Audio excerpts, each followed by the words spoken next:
अस्सलाम वालेकुम everyone, cook with आना में खुश आमदीद। आज जो रेसिपी हम बनाने लगे हैं वो भिंडी और आलू की सब्ज़ी या मसाले वाली भिंडी या आलू और भिंडी की तरकारी है।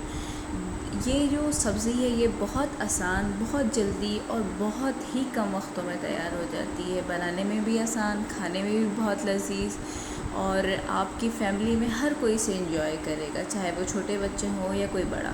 तो आपको सबसे पहले भिंडी को इस स्टाइल में काट लेना है, यानी कि इस तरह आपने भिंडी के छोटे छोटे पीसेस कर लेना है। इससे क्या होगा कि भिंडी सिर्फ 1 से 2 भाप में गल जाएगी और आपको बहुत देर तक इसके गलने का इंतज़ार बिल्कुल भी नहीं करना पड़ेगा। देख लें, आपने इस स्टाइल में भिंडी को काट लेना है। इसके अलावा आपको जो आलू और भिंडी या मसाले वाली भिंडी बनाने के लिए जो चीज़ें चाहिए वो ये। सबसे पहली बात तो ये आपको ख्याल रखना है कि अगर आपने 1 किलो भिंडी ली है तो आपने आधा किलो आलू लेना और आलू को आपने अंडे वाले स्टाइल में चॉप कर देना, जिस तरह हम अंडे के प्याज को चॉप करते हैं। यहाँ पे मैंने 1 किलो जो है वो भिंडी ली है और उसके साथ आधा किलो आलू लिए। 1 किलो भिंडी है, ये हाफ़ केजी आलू है। इसके साथ 3 से 4 मैंने टमाटर लिए हैं, अपनी मर्ज़ी के मुताबिक मिर्चें जितना आपको मिर्च चाहिए। इसके अलावा हाफ़ टेबल स्पून अदरक लहसुन का पेस्ट और 2 से 3 प्याज जो है वो मेरे पास चॉप्ड हुए हुए हैं। इसके अलावा आपने हल्दी, लाल मिर्च और जो है वो अचारी मसाला लेना है, नमक अपनी हस्ब ज़ायक़ा और ज़ीरा, काली मिर्च। मैंने यहाँ पर तेल जो है वो गरम कर दिया है, करने के लिए चढ़ा दिया था और अब जो है वो मेरा तेल इतना गर्म हो चुका है कि इसमें मैं लहसुन अदरक का पेस्ट डालूँगी। और आप कोशिश करें कि तेल को बिल्कुल हल्की आंच पे गरम करें, बहुत ज़्यादा तेज़ आंच पे नहीं। अब मैंने इसमें लहसुन अदरक का पेस्ट डाल दिया है, इसे चलाऊंगी और इसके बाद मैं इसमें डालूंगी अचारी मसाला। ये होममेड अचारी मसाला आपको बाहर भी रेडीमेड मिल सकता है। मैं जल्दी अपने चैनल पर इस तरह के ड्राई मसालों की रेसिपी अपलोड करूंगी। इससे आपकी जो सब्ज़ी वगैरह और भुजिया वगैरह टाइप की चीज़ें हैं उसका टेस्ट बढ़ जाता है। अब मैं इसमें प्याज डाल चुकी हूँ और ये मेरे पास फ्रीज़ किए हुए प्याज थे, ठीक है। इस वजह से इसकी शक्ल जो है आपको ऐसी लग रही होगी। तो 3 अदद मीडियम साइज़ के जो मैंने प्याज हैं उसे जो है इस तरह से गोल गोल स्टाइल में चॉप्ड किया था।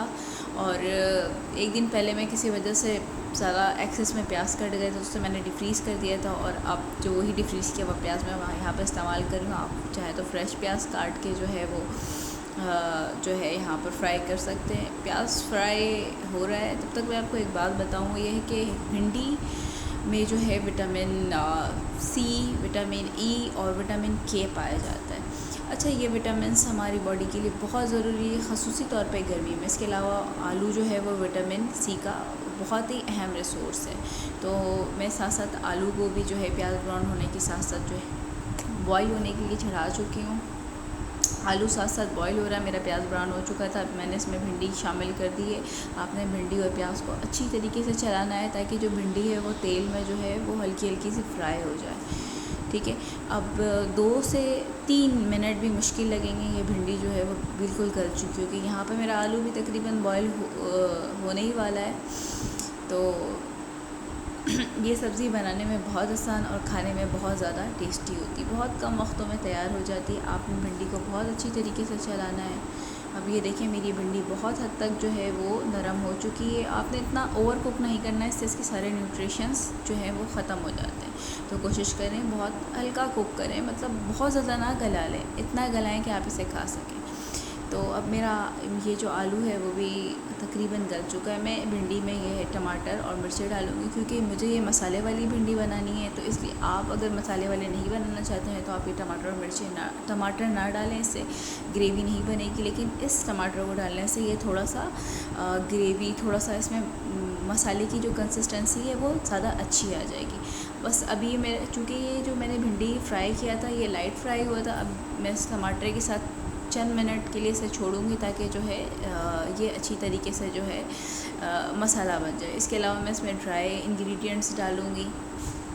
लाल मिर्च मैंने 1 टीस्पून लिया था, ठीक है। और नमक हस्ब ज़ायक़ा आपने लेना जितना आपको नमक पसंद है। ज़ीरा काली मिर्च मेरे पास पीसी हुई थी जो कि मैं इसमें डाल चुकी हूँ। और अब मैं इसे चलाऊँगी, थोड़ी देर तक जो है इसे छोड़ दूँगी ताकि जो टमाटर है वो गल जाए और भिंडी जो है वो मसाले वाले फॉर्म में आ जाए। और तब तक मेरा आलू भी रेडी हो जाएगा, यानी कि बॉईल हो जाएगा।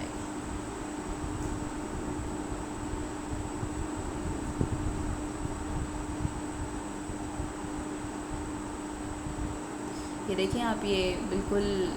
अब मैं यहाँ पर जो है फ्राई पैन में थोड़ा सा ऑयल डालकर इसे गर्म करूँगी, क्योंकि मेरा जो आलू है वो गल चुका है। लेकिन आलू, चूँकि मेरी भिंडी बिल्कुल रेडी है, इसलिए मैं आलू को तल लूँगी हल्का सा।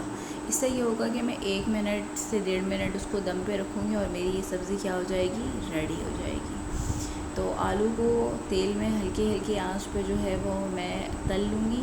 इस आलू में मैंने उबालते हुए थोड़ा सा नमक डाल दिया था, जिसकी वजह से इसका टेस्ट बहुत ज़बरदस्त हो गया। अच्छा, इस तरह से तलने से आपको क्या होगा, क्या एडवांटेज हासिल होगा कि आपकी जो मसाले वाली भिंडी आलू है, इसका जो टेक्सचर है वो बहुत ज़बरदस्त हो जाएगा और इस सब्ज़ी को खाने में बहुत ज़्यादा मज़ा आएगा। तो हम इसे हल्के हल्के हाथों से जो है वो तेल में चलाएंगे, ताकि ये जो है सारे आलू जो है फ्राई हो जाए और फिर हम इसे जो है वो भिंडी में शामिल करेंगे।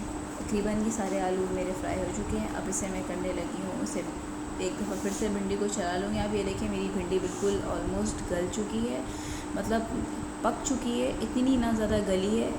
अब आप इसे कहेंगे एक बिल्कुल हम ओवर कुक कर देते हैं। यहाँ पर मेरी भिंडी ओवर कुक नहीं हुई है, ऐसी है कि इसके विटामिन्स तकरीबन बरकरार है। अब इसमें मैं आलू शामिल कर दूँगी और इसे 1 मिनट जो है वो दम पे छोड़ूँगी अच्छी तरह मिक्स करने के बाद, और फिर उसके बाद जो है रेडी टू सर्व हो जाएगा। ये बिल्कुल रेडी हो चुका है।